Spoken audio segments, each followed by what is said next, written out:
Wow, luar biasa. Beri aplaus yang luar biasa buat PW kita tadi. Saya diberkati semuanya bro dan sis. Amin. Oke, yuk sebelum kita mendengar kebenaran firman Tuhan, kita sama-sama kita berdoa. Bapak, kami ucap syukur Tuhan bahwasannya kami boleh hadir di tempat ini Tuhan. Kami bersyukur buat apa yang sudah Tuhan Yesus selesaikan di atas kayu salib. Sehingga hari ini kami menjadi orang benar karena iman di hadapan-Mu Tuhan. Bapak, seperti firman-Mu berkata, disampaikannya firman-Nya dan disembuhkannya mereka. Biarlah setiap firman yang disampaikan oleh anak-Mu ini Bapak, di Pro M ini Bapak, akan menyembuhkan Tuhan. Akan memberikan jawaban Tuhan bagi setiap anak-anak Pro M yang ada di tempat ini maupun mereka yang nonton online di rumah Bapak. Kami bersyukur Tuhan, terima kasih Bapak, di dalam nama Yesus Tuhan, amin. Oke, wow. Sungguh suatu kehormatan buat saya untuk boleh sharing firman di tempat ini lagi. Amin bro dan sis. Oke, bro dan sis, hari-hari ini kita tentunya tahu bagaimana apa yang terjadi di luar sana, bagaimana tentang kehidupan ekonomi, sosial, dan apapun itu, banyak yang terjadi. Yang kita kadang-kadang nggak nyangka terjadi. Seperti yang kita sudah lalu adalah, sudah pernah terjadi COVID. Atau apapun, mungkin prediksi katanya tahun 2023, katanya akan lebih parah lagi atau bagaimana apapun. Nah, bro dan sis, coba kita lihat satu slide ini. Kita sering mendengar dan melihat yang sering kita lihat di koran-koran tentang apa yang terjadi hari-hari ini, yaitu IMF beri sinyal tanda bahaya, dunia resesi di mana-mana, Argentina katanya sudah kacau, dan bagaimana krisis di Inggris yang katanya mereka makan kunyah karet dan pura-pura makan bekal kosong di sekolah. Dan banyak yang terjadi. Apakah ini juga mungkin akan terjadi di Indonesia? Bisa saja. Dan ketika, saya tahu, mungkin bro dan sis, ketika mendengar dan membaca berita ini, biasanya dua respon kita yang terjadi. Yang pertama, yang pastinya kita bilang, wah mungkin gawat nih, akan apa terjadi bagaimana dan kita, mungkin bisa terjadi dengan kita. Yang kedua, mungkin kita berpikir, ya kita kan punya Tuhan, bodoh amat lah, kayaknya Tuhan pasti tolong kita lah. Atau yang istilahnya yang pertama respon kita adalah kiasi, yang kedua mencaisi. Itu cuma dua respon itu aja. Benar bro dan sis, kita pasti ketika kita baca berita ini, kita pasti cuma dua respon kita, antara kita kiasi atau mencaisi. Yang dalam ini bahasa ini nih, bahasa Ibrani lah, bahasa nenek moyang kita lah. Ya, oke. Jadi bro dan sis, apa sih yang sebenarnya bisa kita pelajari dan apa sih yang sebenarnya mau Tuhan sampaikan buat kita hari-hari ini, lewat terutama buat kita anak-anak Pro M. Nah, hari ini saya mau bagikan kepada bro dan sis dengan satu tema yang mungkin menurut bro dan sis itu cukup bertanya-tanya, yaitu 30-15. Nih, 30-15. Mungkin bro dan sis pasti bertanya-tanya, 30-15 itu apa? Nah, sebelum kita mau tahu 30-15 ini yang sebenarnya Tuhan mau nyatakan di dalam hidup kita hari-hari ini. Tuhan katakan supaya kita, ketika kita menghadapi berita apapun itu, apakah itu berita baik atau tidak baik, ketika kita menghadapi sebuah masalah apapun, Tuhan cuma katakan kepada kita, tenanglah terlebih dahulu. Jadi, apa yang bisa kita belajar hari ini di Pro M? Tuhan mau kita sama-sama belajar dalam satu situasi dan kondisi yang pernah terjadi di masa lalu, yaitu bangsa Israel. Kita sama-sama baca di Yesaya 30 dari ayat 1 sampai 17. Boleh ya bro dan sis, jelas ya, kelihatan ya ayatnya. Yuk kita sama-sama baca ya, nggak usah pria dan wanita, langsung kita sama-sama baca aja. Kita baca sampai ayat 6, yaitu 1, 2, 3. Celakalah anak-anak pemberontak, demikianlah firman Tuhan yang melaksanakan suatu rancangan yang bukan daripadaku, yang memasuki suatu persekutuan yang bukan oleh dolongan rohku. Sehingga dosa mereka bertambah-tambah, yang berangkat ke Mesir dengan tidak meminta keputusanku untuk berlindung pada Firaun dan untuk berteduh di bawah naungan Mesir. Tetapi perlindungan Firaun akan memalukan kamu dan perteduhan di bawah naungan Mesir akan menodai kamu. Sebab sekalipun pembesar-pembesar Yerusalem sudah ada di Zoan dan utusan-utusannya sudah sampai di Hanes, sekaliannya akan mendapat malu karena bangsa itu tidak dapat memberi faedah kepada mereka dan tidak dapat memberi pertolongan atau faedah. melainkan hanya memalukan, bahkan mengaibkan mereka. Ucapan ilahi tentang binatang-binatang di tanah Negeb melalui suatu negeri yang penuh kesesakan dan kesempitan. Tempat singa betina dan singa jantan yang mengaum, tempat ular berudak dan ular naga terbang. Mereka mengangkut harta kekayaan mereka di atas punggung keledai dan barang-barang pembendaharaan mereka di atas ponok unta kepada suatu bangsa yang tidak dapat memberi faedah. Sementara kita dari ayat 1 sampai 6. Jadi bro dan sis, apa sih yang bisa kita dapatkan dari firman Tuhan ini di Yesaya 30 dari ayat 1 sampai 6. Di sini bro dan sis, kita mau harus tahu apa yang sedang terjadi bangsa Israel pada waktu itu. Bangsa Israel, kita terus terang, ketika kita lihat dari sejarah itu, bangsa Israel mereka sedang mengalami suatu masalah. Mereka mengalami suatu ancaman, mereka mengalami suatu ketakutan akan diserang oleh bangsa Asyur. Mungkin kalau bro bertanya, siapa sih bangsa Asyur?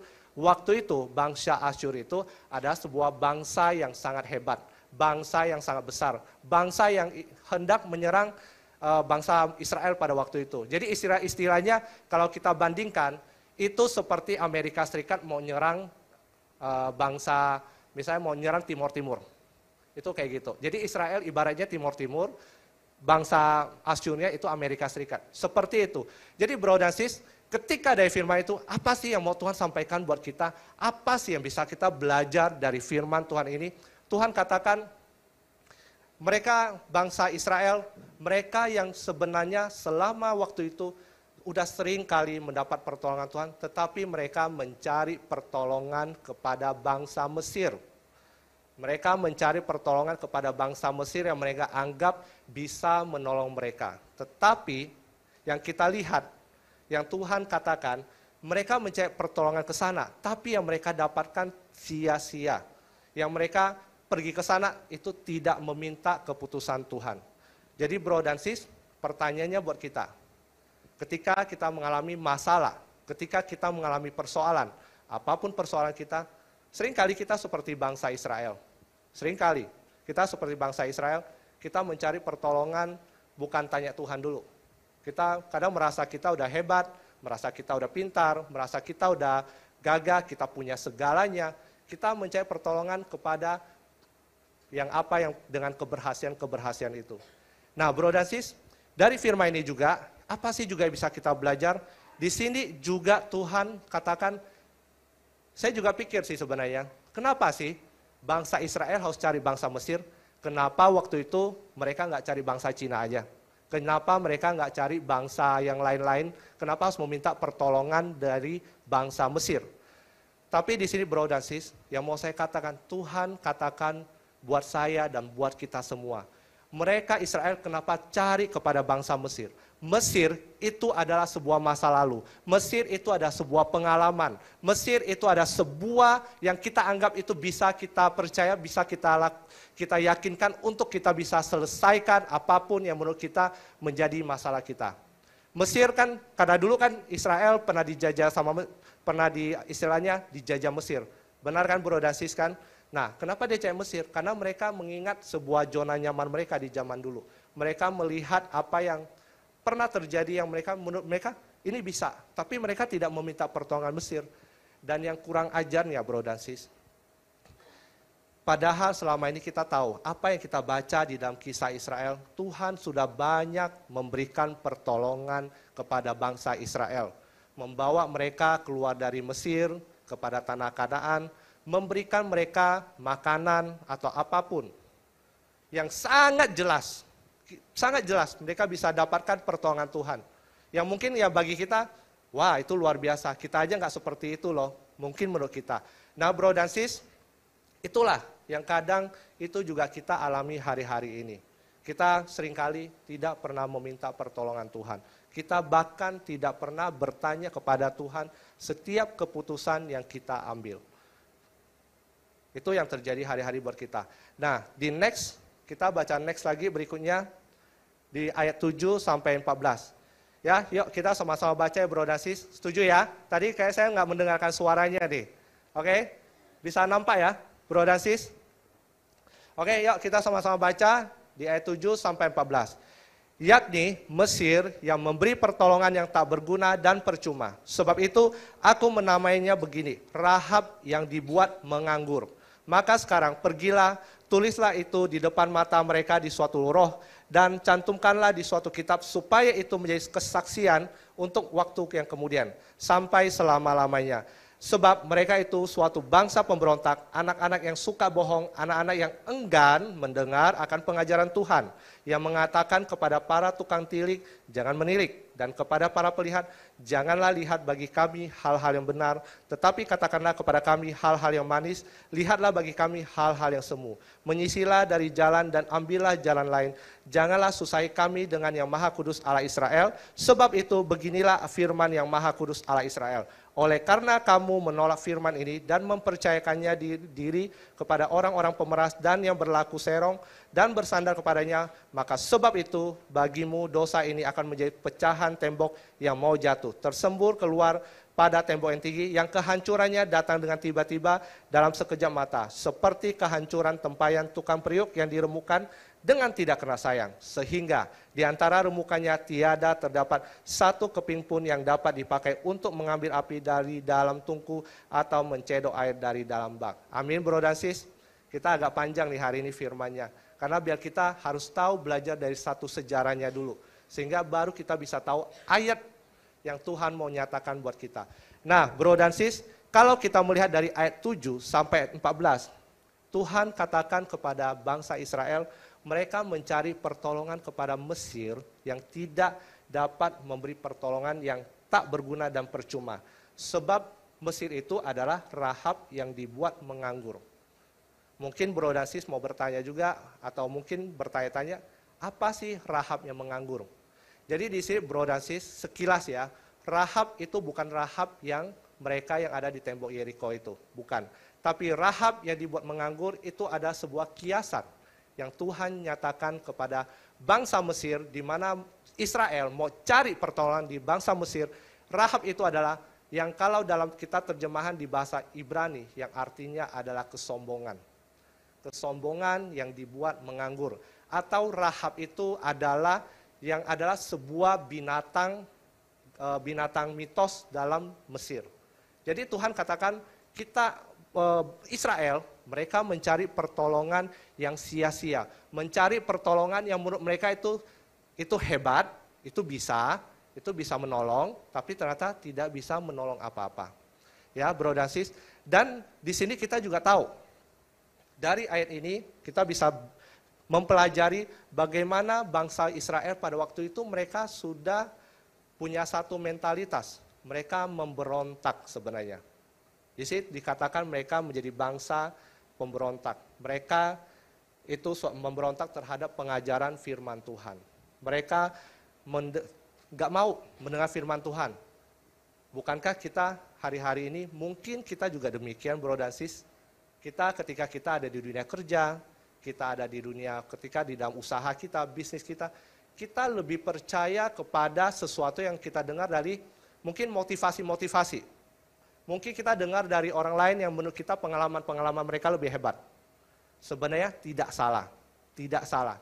Tapi yang terpenting adalah bagaimana kita meminta pertolongan kepada Tuhan. Dan waktu itu bangsa Israel mereka kayaknya udah males.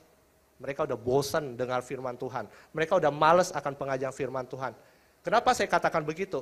Di sini ada satu ayat yang mengatakan kepada para tukang tilik, jangan menilik. Kepada para pelihat, janganlah lihat bagi kami hal-hal yang benar, tetapi katakanlah kepada kami hal-hal yang manis. Lihatlah bagi kami hal-hal yang semu. Jadi, bro dan sis, waktu itu bangsa Israel, mereka juga mengalami namanya mereka pengen dengar yang istilahnya pengajaran-pengajaran yang enak didengar. Pengajaran-pengajaran yang menurut mereka enak, tidak mau mendengar mungkin Tuhan menegur mereka lewat firman Tuhan, Tuhan menegur dosa mereka lewat firman Tuhan atau apapun. Sama, itu bangsa Israel waktu itu. Mereka cuma pengennya dengarnya enak-enak aja. Ya bro dan sis, mungkin itu juga kita alami hari-hari ini. Benar apa betul bro dan sis? Oke. Di sini waktu itu mentalitas mereka juga sedang bangsa Mesir itu, bangsa Israel itu, mereka juga sedang mengalami apa yang mereka udah bosan gitu. Bosan dengan firman Tuhan, bosan ke gereja, bosan ketika mereka hanya mendengarkan yang baik, yang menurut mereka itu Tuhan mengajarkan tentang kekudusan atau mungkin gaya hidup Allah yang benar. Kita cuma mau dengar yang misalnya motivasi, gimana cara kaya, gimana kita bisa supaya menjadi tambah kaya, makin kaya, super kaya, gimana kita bisa menjadi atau apapun. Itu yang seringkali kita alami. Sebenarnya tidak salah, tapi kalau kita hanya berdasarkan itu saja, itu udah salah. Ya bro dan sis. Nah, next, di berikutnya, nah di sini bro dan sis, di Yesaya 15 ayat 30, 15 sampai 17. Yuk kita sama-sama berdiri, kita sama-sama baca bro dan sis. Ayat ini adalah ayat pamungkas, yang hari ini ada pesan Tuhan yang luar biasa buat bro dan sis di tempat ini. Oke, yuk sama-sama baca ya. Yesaya 30 ayat 15 sampai 17. Sebab beginilah firman Tuhan Allah yang Maha Kudus Allah Israel. Dengan bertobat dan tinggal diam, kamu akan diselamatkan. Dalam tinggal tenang dan percaya terletak kekuatanmu, tetapi kamu enggan. Kamu berkata, bukan. Kami mau naik kuda dan lari cepat, maka kamu akan lari dan lenyap. Katamu pula, kami mau mengendarai kuda tangkas, maka para pengejarmu akan lebih tangkas lagi. 1000 orang akan lari melihat ancaman 1 orang, terhadap ancaman 5 orang kamu akan lari, sampai kamu ditinggalkan seperti tonggak isyarat di atas puncak gunung dan seperti panji-panji di atas bukit. Amin bro dan sis? Amin? Oke, silakan duduk bro dan sis. Terima kasih.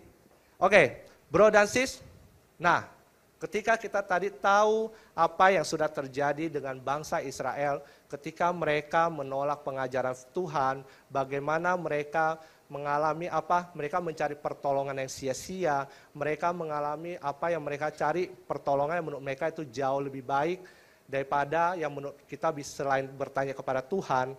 Nah, di sini Tuhan masih baik. Tuhan masih baik. Di sini Tuhan lewat Nabi Yesaya menyampaikan satu hal yang luar biasa buat bangsa Israel pada waktu itu.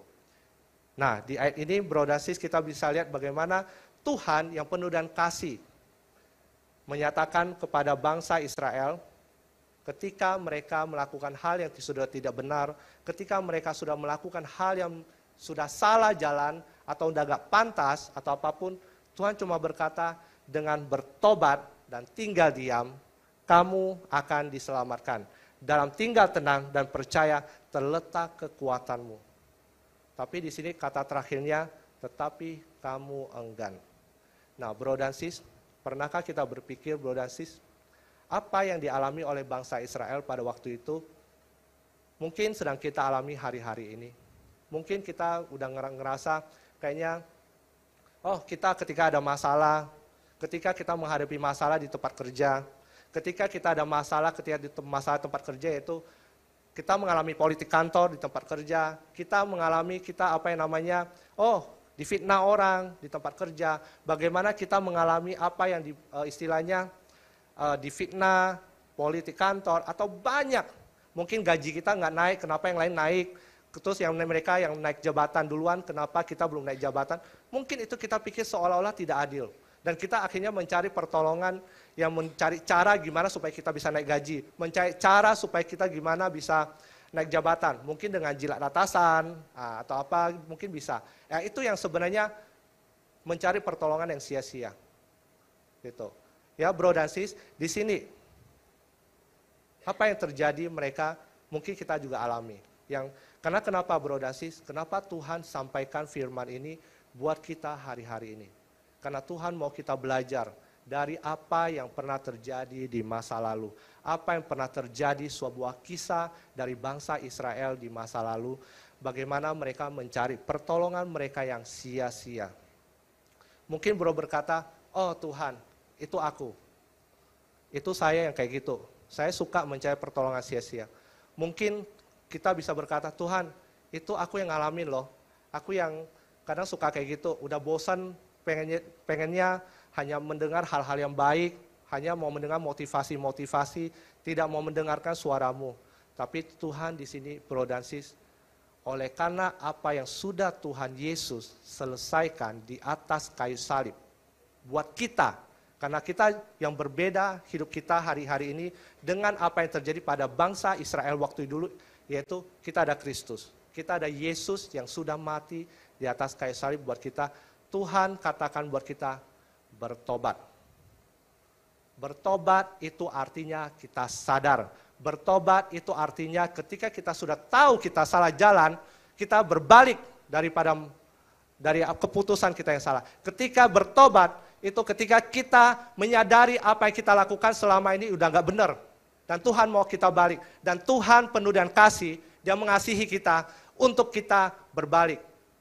Pengampunan selalu ada bagi kita. Apalagi apa yang Yesus lakukan buat kita di atas kayu salib. Amin bro dan sis. Oke, jadi bro dan sis, mungkin kita bisa melihat apa yang bisa kita lakukan dari ayat, dari firman ini, dari kisah ini buat kita di dalam hari-hari ini. Nah bro dan sis, kita mau melihat, nah satu hal ini sebelum kita, apa yang bisa kita lakukan, ini ada satu statement yang luar biasa buat kita. Ketika kita mengalami masalah, ketika kita bilang kita mengalami masalah, mengalami yang kita sebut itu sebagai sebuah tantangan, ini ada satu statement yang luar biasa. Yuk kita sama-sama baca ya bro ya, dan sis. 1, 2, 3. Banyak tekanan dalam hidup adalah rintangan yang Anda temukan untuk diri sendiri. Banyak rasa sakit dalam hidup disebabkan oleh diri sendiri dan diri Anda sendiri. Kenyataannya begitu bro dan sis. Setiap masalah, setiap tantangan, setiap persoalan yang kita alami hari-hari ini, itu sebenarnya sesuatu yang kadang-kadang juga mungkin kita buat sendiri. Seperti bangsa Israel. Bangsa Israel mereka waktu itu, coba kita pikir waktu itu bangsa Israel cuma minta pertolongan sama Tuhan. Minta pertolongan Tuhan aja deh. Waktu itu nggak usah bilang, oh Tuhan kami mau diserang oleh bangsa Asyur. Terus mereka mencari pertolongan sama Tuhan. Mungkin saya rasa Tuhan menolong mereka. Sama seperti bagaimana Tuhan menolong mereka daripada bangsa Mesir waktu dulu membawa mereka keluar. Dari bangsa Mesir ke tanah Kanaan. Mungkin itu gampang. Tapi kadang-kadang itu ternyata dibuat-buat sendiri. Sama, kita kadang setiap masalah apapun kita hadapi hari-hari ini. Kita juga harus mengkoreksi, belajar apa yang kita alami mungkin di dunia kerja, mungkin kita alami di dalam keluarga kita, mungkin kita alami di dalam pelayanan kita, mungkin itu yang kita buat sendiri. Apalagi dalam pelayanan mungkin kita pikir, oh itu masalah, orang itu berbuat dosa, terus habis itu harus kenapa-napa. Kenapa kita nggak pikir, kita pikirkan cara kita memperbaiki dosa kita sendiri, daripada mengurusin dosa orang lain. Bukankah begitu? Daripada kita ngurusin dosa orang lain, mendingan kita ngurusin dosa kita sendiri. Gitu. Sama, daripada kita di dunia kerja, kita ngurusin mereka berbuat nggak benar atau apa, kenapa kita tidak di dalam dunia kerja, kita mengkoreksi, upgrade diri kita, oh kita nggak bisa ini, kita belajar. Kita nggak bisa komputer, kita belajar. Kita nggak bisa PowerPoint, kita belajar. Kita nggak bisa mungkin ketik Microsoft Excel atau apapun, kita belajar. Daripada kita ngurusin, oh dia kok kenapa dia senggol aku, dia apa mungkin di dunia kerja kan kita suka begitu. Kita selalu menyalahkan mereka yang membuat masalah gitu. Oh dia kenapa naik jabatan, kok saya belum naik jabatan, padahal kenapa kita tidak mengkoreksi diri kita sendiri. Mungkin itu kita bisa belajar. Nah bro dan sis, kembali ke ini, apa sih yang kita bisa belajar hari ini dari ayat yang super panjang. Super panjang ini, cukup panjang. Karena kita mau bagikan kepada bro dan sis, tidak mau sepotong-potong. Nah, apa sih yang bisa langkah-langkah praktis yang bisa kita lakukan untuk menghadapi masalah kita hari-hari ini? Saya nggak tahu mungkin masalah bro dan sis hari-hari ini apa. Bisa aja di dunia kerja, bro dan sis mengalami yang kayak tadi saya bilang, bos lebih pilih kasih.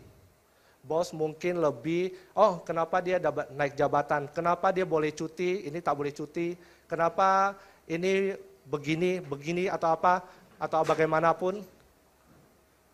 Oke, bro dan oke. Jadi bagaimana bisa kita belajar? Ya, bro dan sis.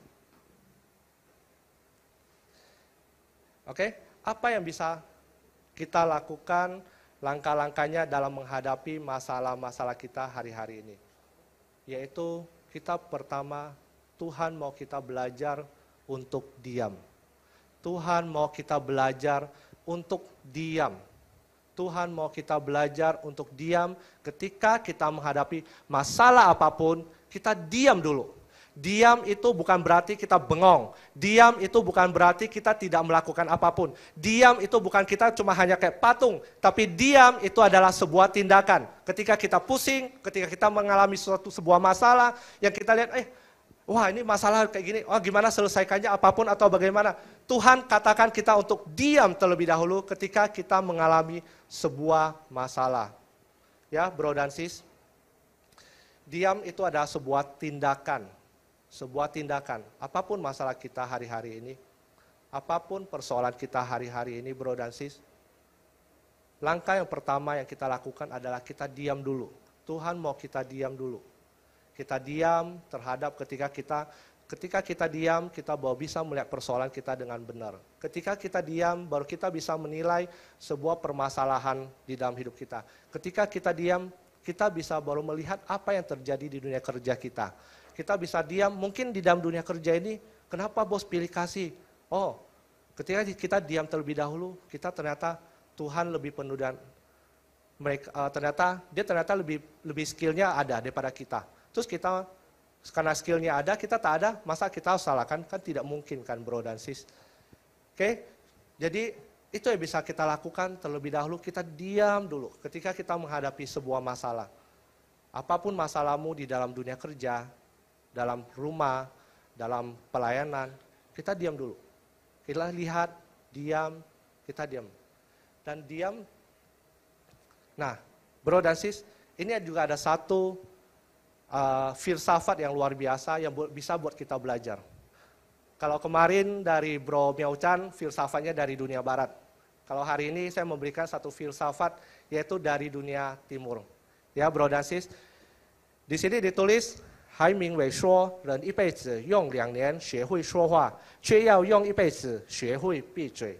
Yang artinya adalah, kita sama-sama baca boleh bro dan sis? Yang bahasa Indonesia saja. Oke? 1, 2, 3. Hai Mingwei berkata, dibutuhkan 2 tahun bagi seseorang untuk belajar berbicara. Tetapi dibutuhkan seumur hidup untuk belajar diam. Benar bro dan sis? Saat kita lahir, sampai kita belajar ngomong, 2 tahun kurang lebih. Mungkin yang belajar cepat mungkin setahun. Tapi mungkin kalau kita yang normalnya 2 tahun. Tapi dibutuhkan waktu seumur hidup kita untuk belajar diam. Jadi bro dan sis, diam itu adalah sebuah kekuatan buat kita. Ketika bagaimana kita mau mendengar apa yang mau Tuhan katakan di dalam hidup kita. Mungkin saya nggak tahu apa yang bro dan sis alami hari-hari ini. Mungkin saya nggak tahu apa yang bro sis sedang kerjakan hari-hari ini, apapun masalahmu, kita diam terlebih dahulu. Supaya ketika kita diam, kita bisa mendengar suara Tuhan dengan benar. Amin bro dan sis. Oke, dan yang kedua, apa sih yang menjadi sebuah kekuatan bagi kita untuk menghadapi masalah yang Tuhan mau kita lakukan hari-hari ini? Yaitu kedua adalah tenang. Seperti di dalam firman-Nya, dengan bertobat dan tinggal diam, kamu diselamatkan dan tinggal tenang. Ketika kita diam, kita baru bisa tinggal tenang. Benar bro dan sis? Bisakah kita tenang dulu sebelum kita diam? Nah, firman itu sangat luar biasa. Tuhan itu ngomong tuh sangat terinci, sangat terstruktur, sangat berurut. Ketika kita diam, baru kita bisa tenang. Kita bagaimana kita tenang, udah diam, kita baru tenang. Oh, masalahnya seperti apa? Bagaimana kita menghadapi tantangan di dunia kerja kita? Bagaimana kita ketika kita sedang kerja melayani customer yang bawelnya bukan main, melayani orang-orang yang istilahnya mungkin bos kita yang cerewetnya luar biasa, melayani tuntutan bos kita yang kadang nuntutnya suruh kita kerjain yang menurut kita mungkin kita nggak bisa. Kita tenang dulu. Diam, tenang. Tenang, tenang. Amin bro dan sis, kita mau belajar. Jadi kedua, bagaimana kita belajar tenang. Dan yang ketiga adalah, tapi sebelumnya kita baca, ada satu statement yang luar biasa lagi. Di sini ditulis, 教得心变理说，谁见记者心向明，心静记者就会生. Yang artinya adalah ketika air sangat tenang, gambarnya cerah. Ketika pikirannya sangat tenang, kebijaksanaan lahir. Jadi bro dan sis, ini sangat mendukung apa yang Tuhan katakan. Tenang. Ketika kita tenang, kita bisa melihat sesuatu dengan jernih. Ketika kita tenang, kita bisa melihat sesuatu dengan baik. Bagaimana kita bisa mengambil keputusan di saat kita diam dan tenang. Oke? Jadi, letak kekuatanmu adalah yang pertama apa bro dan sis? Diam. Kedua, tenang. Dan yang ketiga adalah percaya. Ketika kita diam, kita baru bisa tenang. Ketika kita tenang, baru kita bisa percaya. Kalau kita percaya dulu, kita tidak mungkin bisa percaya dulu. Kalau kita tidak diam, kita tidak mungkin bisa tenang. Ketika kita tidak diam dan tenang, tidak mungkin kita percaya. Benar bro dan sis? Ketika Tuhan mau ngomong sesuatu buat kita, mau percaya, mau melakukan, mau kasih kita sesuatu hal untuk kita kerjakan, ketika kita tidak diam, tenang, bagaimana kita bisa percaya? Nah, bro dan sis, 3 hal ini adalah sebuah letak kekuatan yang sebenarnya sudah ada di dalam hidup kita. Itu sudah ada. Cuma persoalannya, apakah kita mau melakukannya atau tidak? Apakah kita mau apa tidak untuk melakukannya? Nah, di sini apa sih yang menjadi kendalanya? Tadi yang pertama apa bro dan sis? Diam, tenang, percaya. Nah, apa yang menjadi penghalang buat kita sehingga kekuatan ini kita nggak bisa pakai, sehingga kita nggak bisa menyelesaikan masalah? Kendalanya sangat jelas di dalam firman Tuhan yang sudah dikatakan di Yesaya tadi, di Yesaya 30. Tapi satu hal bro dan sis, kita harus tahu, di dunia ini selalu ada 3 jenis orang. Pertama, orang tahu tapi tidak mampu. Dia tahu tapi dia nggak mampu. Yang kedua, tahu tapi tidak mau. Nah ini yang repotnya kayak gini nih. Dia tahu tapi tidak mau. Kadang-kadang seringkali kita lakukan seperti itu. Kadang mungkin juga saya sering lakukan seperti itu. Tahu tapi saya nggak mau. Gitu. Yang ketiga adalah orang tahu, mau, dan mampu. Nah bagaimana bro dan sis, ketika kita dalam apapun, kita harus tahu, mau, dan mampu. Tapi yang seperti yang tadi saya bilang, apa yang menjadi kendala buat kita ketika bagaimana kita menghadapi masalah kita? Yesaya 30 ayat 15 berkata, tetapi kamu enggan. Enggan itu artinya kita acuh nggak acuh. Saat kita berpikir, berkata, aku nggak mau, aku nggak acuh tak acuh, kita sudah enggan. Saat kita melakukan, pikir aku nggak bisa, atau kita pikir kita nggak bisa, kita sudah enggan. Saat kita pikir aku tak maulah melakukan hal ini, acuh tak acuh, kita sudah enggan. Nah ini bro dan sis, ini yang sebenarnya menjadi penghalang di dalam hidup kita hari-hari ini. Tuhan sudah kasih kekuatannya di dalam kita, yaitu diam, tenang, dan percaya. Bagaimana kita menyelesaikan masalah kita hari-hari ini. Apapun masalah kita hari-hari ini, mau segala jenis persoalan masalah, 3 itu yang kita praktikkan. Diam, tenang, percaya. Tetapi yang menghalangi adalah ketika kita enggan, gak mau. Oke, bro dan sis, kita mungkin tadi sudah tahu apa menjadi letak kekuatanmu. Tadi apa lagi bro dan sis kekuatan kita? Diam, tenang, percaya. Apalagi? Diam, tenang, percaya. Oke? Dan apa yang menjadi kendala? Yaitu kita enggan.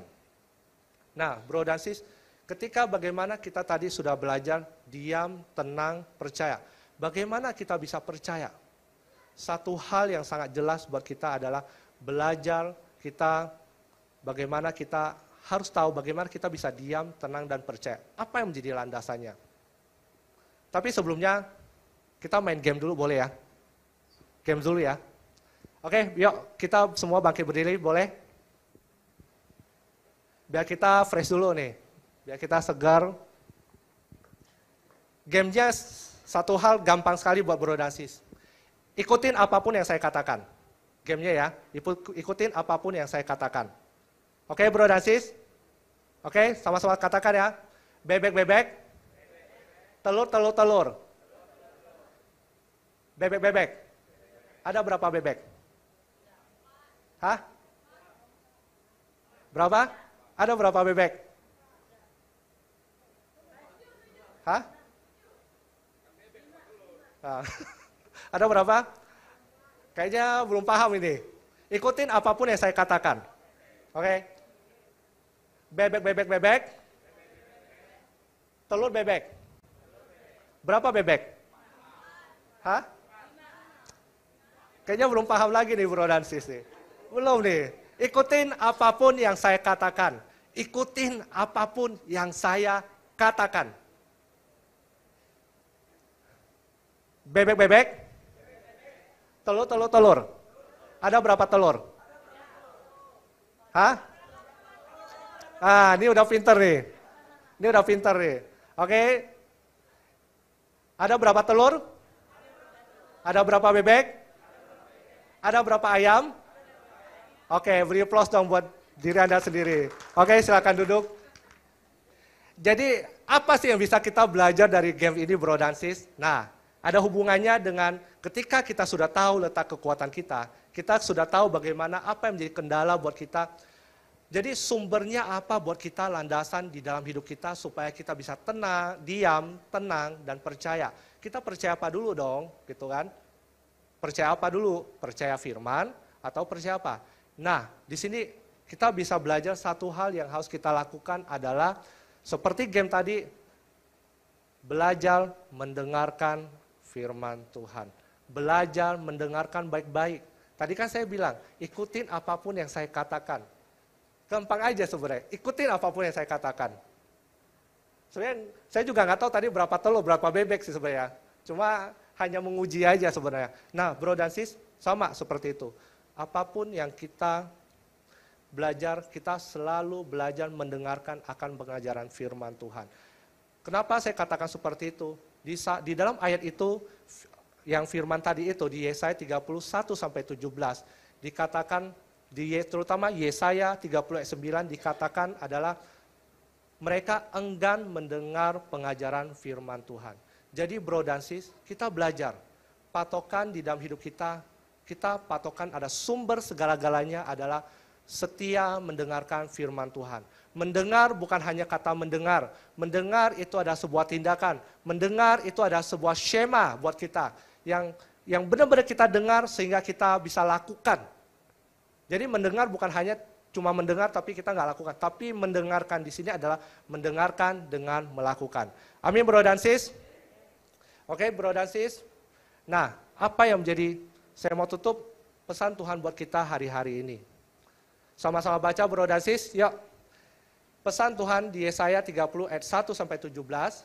Walaupun saat ini kondisi ekonomi dunia sedang tidak baik-baik saja, bahkan banyak yang memprediksikan tahun depan lebih buruk, sekalipun kita pernah gagal dan sia-sia sebelumnya, saat ini, sebagai anak-anak Tuhan profesional muda, hanya dengan bersandar pada Tuhan saja, lewat diam, tenang, dan percaya kepadanya, yaitu lewat doa, firman, dan komunitas, itulah yang menjadi kekuatan dan penuh bukti bagi kita. 2, penghalangnya adalah karena keengganan atau ketidakmauan kita melakukan tuntunan Tuhan. Bro dan sis, apapun yang sudah Tuhan berikan di dalam hidup kita, kekuatan kita, supaya kita diam, tenang, percaya. Tapi kita kalau enggan saja, bubar. Gak bisa. Ya bro dan sis. Bro dan sis tahu ini apa? Daun kan? Bukan cendol kan? Bukan ya. Percayakah bro dan sis? Daun ini bisa menutupi satu dunia ini. Percaya? Kalau yang percaya angkat tangan. Kalau yang tidak percaya, boleh angkat tangannya. Yang tidak percaya daun ini bisa menutupi dunia ini? Tidak percaya? Oke. Daun ini bro dan sis, daun ini bisa menutupi dunia kita. Hanya dengan menutup mata saya saja. Dunia ini sudah tidak nampak. Benar kan bro dan sis? Saya cuma tutup mata saya aja, tidak nampak. Sama bro dan sis, kadang keengganan kita itu seperti daun ini. Keengganan kita untuk tidak mau diam, tenang, dan percaya kepada Tuhan. Itu sudah menutupi apapun yang mau Tuhan kerjakan di dalam hidup kita hari-hari ini, di tahun 2022, bahkan mungkin 2023, Tuhan mau melakukan hal-hal besar di dalam hidupmu. Tuhan mau melakukan hal-hal yang hebat di dalam hidupmu. Mungkin tahun depan engkau naik jabatan, mungkin tahun depan engkau naik gaji, mungkin tahun depan engkau buka usaha, buka bisnis, mungkin tahun depan engkau punya pasangan hidup. Ya. Bagi yang mau punya pasangan hidup, mungkin tahun depan punya pasangan hidup ya. Oke? Percaya bro dan sis, apa yang mau Tuhan kerjakan di dalam hidupmu hari-hari ini, bahkan di 2023, kita percaya. Dunia boleh mengatakan 2023 itu gelap, tapi kita harus percaya 2023 bagi kita adalah kebangkitan buat kita, keberhasilan buat kita, kesuksesan buat kita. Ada sesuatu yang dahsyat yang akan Tuhan kerjakan di dalam hidup kita hari-hari ini. Kita harus percaya dengan iman, kita harus percaya, dan kita harus lakukan, yaitu dengan apa? Diam, tenang, dan percaya. Yuk bro dan sis, kita sama-sama bangkit berdiri.